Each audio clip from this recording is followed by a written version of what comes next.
What up, everyone? Barely Legal Fishing here. I'm gonna go over my alligator gar setup just to show you guys how I do it, to see if it'll help you guys in the future. Like I said, I just caught my first alligator gar after trying for almost 6 years now. So but I'm gonna show you what worked for me. I'm gonna show you my rod, the reel that I use, and then we will go from there. And I will answer any comments that are left in the comment section. If you have any questions on like what I think I could have did differently, or what, if there's anything new that I find that's working for me, I'll be sure to comment back. I'm trying to comment back to everybody's comments, so just let me know. Well, let's do this and let's get into the video. All right, so first things first, I'm gonna show my rod that I use. I have the toughest freaking rods. Oh, I should have turned it this way. So I run the toughest freaking rods, right? Go ahead and look them up. They're on TikTok, Facebook. I purchased mine. I went through their Facebook page and they had a link right there. Good rods. They're not bad for the price. I think I paid maybe $85 for each rod, maybe $75. I can't remember off the top of my head. But this rod right here is a 7'6" heavy rod. I'm running a 100-pound braid on it. I cannot remember the brand of braid. I got it off Amazon, but it's been on here now for a year, the line. So, and I still caught that 5-footer the other day. It worked pretty well. The reel, I absolutely love the reel. This is the Piscifun Salus X. It's a 7-bearing. The clicker's super loud. I can show y'all. Disengage. Oh, I had it already. It's a loud clicker. You know, it works great for me. It allows me to identify when I'm getting a fish, obviously, you know. Turn that off. So we're running that. These reels are running, I want to say, probably $75 on Amazon. I'm not 100% sure. I know if you're a first-time buyer on the Piscifun website, you get a discount code, I believe, if you like put in your email and stuff. I'm not 100% sure. It's been a minute since I used their website. I usually purchase all their items off Amazon. But this is the Piscifun Salus X 7-bearing. It's heavy duty. I have a 100-pound braid on it. I'm pretty sure I could go higher, but I don't see me having to go any higher with this braid for alligator gar, because it did great. And if you get snagged on anything, you're gonna have to cut the line before you break it, because it's not gonna break. So that's the reel, the rod. Let's get into the rig. All right. I'll just show you my rig that I'm using really quick. I'm running about, I want to say I did about a 3-foot long wire leader, right? So about 3 foot long from the swivel down to the line where I crimped off, all right, at the final hook. So what I'm running, right, I just got these new quick sliders, right, from Whisker Seeker. They're actually pretty great for this type of fishing. It was my first time using them the other day and I loved them. So I'm using a quick attachment slider, sliding sinker from Whisker Seeker, right? I put about a 1 ounce, I think this is a 1 ounce, 2 ounce, sorry. I put a 2 ounce on here. It worked great. They even come with these little stoppers right here so it doesn't harm your swivel or your knot. So that worked great. Swivel, I'm running about a 200-pound test swivel. It's a pretty heavy duty swivel, right? With my line that I cut, I crimped twice. If you can see that, I have 2 metal crimp pieces right there that I crimped with all my force down, right? They didn't slip. This is the same rod that I just caught that 5-footer on. Everything's still great. The only thing I might do is just cut off the leader and replace the line because the line's old. But wire leader held up great. Like I said, it goes about to a 3-foot leader, right? Now, before you do anything with crimping the bottom when you apply your last hook, first, slide on another crimping sleeve, right? I put that maybe like 6 to 7 inches above the final hook right here, which also has 2 metal piece crimps, right? But before you do that, you're sliding this on first. You're sliding on your treble hook, right? Which it's a size 2 treble hook, right? From Gamakatsu. All right, that's what I'm using right there. All right, size 2. You slide that on first. These beads that I have right here, oh, I might have to redo this leader because he bent the hell out of it. But anyways, that's besides the point. The beads, they're on Amazon. I got a pack of like over 1,000 of them for like $5 or $4 on Amazon, and they glow in the dark too. But I like to put around 7 or 8. It just allows that treble hook to keep its spacing between the final hook, so you don't have to worry about any tangle up. Just make sure the gap's not too big, because you're fishing without for alligator gar, so obviously you're gonna have pretty good sized chunks of bait. But I like to add the treble hook usually through because I like using the head part on any like bait, like carp, tilapia, whatever I'm using, drum.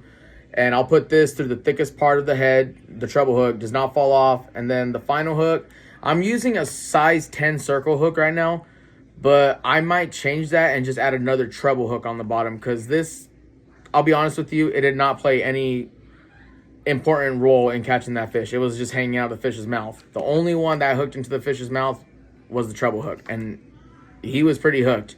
So I have no complaints with the Gamakatsu size 2 circle or treble hook, so try those.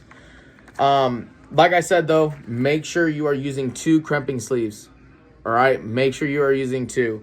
I don't know if it'll work with just one, but I always like to reinsure myself that it's not going to slip. So make sure you are using the 2 sleeves. And again, I am not going to be using the circle hook anymore. I am going to go to another treble hook. So I'll have a treble hook on the bottom and a treble hook right here. Just remember, before you do this part, secure your swivel first at the end of the leader, right?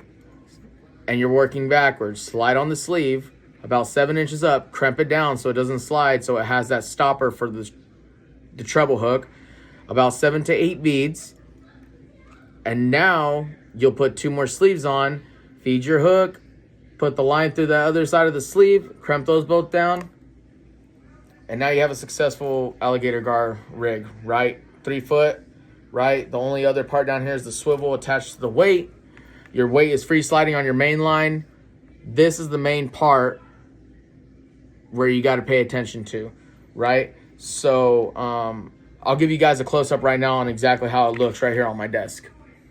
Okay, so like I said again, make sure you put that crimping sleeve on first, followed by your treble hook, right?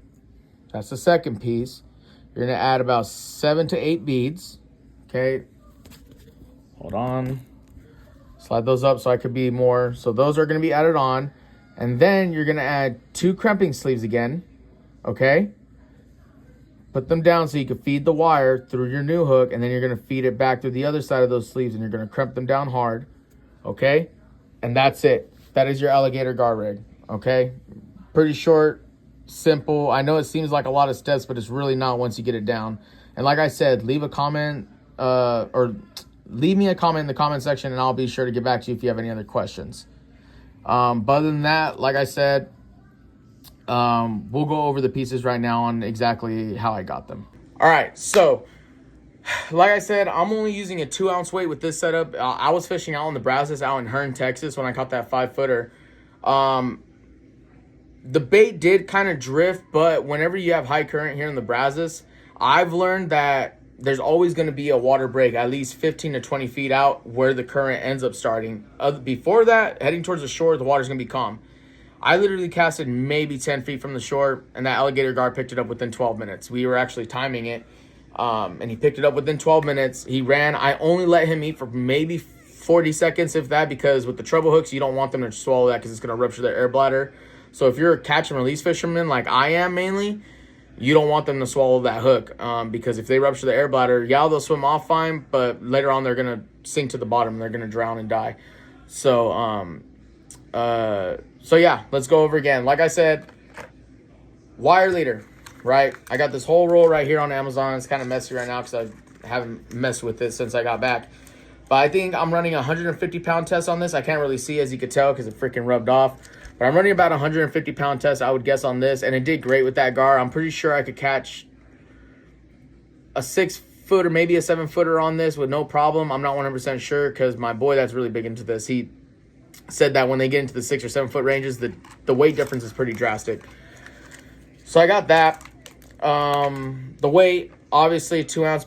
On my other one though, I was running a 3 ounce. I got one hit on that, but he did not run long. He only ran maybe 7 seconds and then he dropped it. So I don't know if the weight was playing a big part in that. It might have been, but just some food for thought. Lighter is probably better with these fish because they're pretty finicky. They want that free run. Went over the hook. These are the little easy clip sliding sinkers that I got right here.